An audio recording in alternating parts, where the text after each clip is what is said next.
স সজ্জের C র আলিফ জবর র সিরাতাল। আসসালামু আলাইকুম ওয়া রাহমাতুল্লাহি ওয়া বারাকাতুহু। সম্মানিত দর্শকবৃন্দ, আমি আপনাদেরকে একটি বিষয় জানাতে চাচ্ছি, সেটা হলো আমরা নামাজ পড়ি, আর নামাজ ভাঙ্গার এক নাম্বার যে কারণটা, প্রথমটা হলো নামাজে অশুদ্ধ পড়া।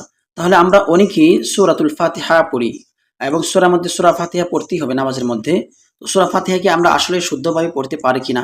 এমনও হয় যে আমরা আমি মনে করছি শুদ্ধ হচ্ছে। আসলে মানুষকে কিভাবে জানাবো যে শুদ্ধ হচ্ছে কিনা? অনেকেই লজ্জা শরমে আমরা মানুষের কাছে যেতে পারি না। তো একটি বিষয়, সম্পূর্ণ ভিডিওটা দেখবেন ধৈর্য ধরে।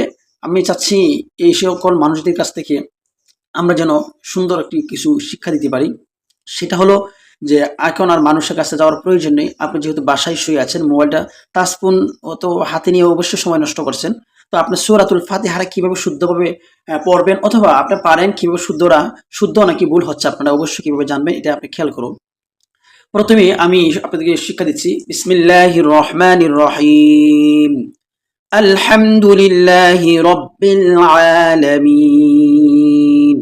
এখানে দেখেন, এই যে আমি পেন্সিল দিয়ে দেখাচ্ছি, আলহামদুলিল্লাহ, লা টান হবে, হ্যাঁ।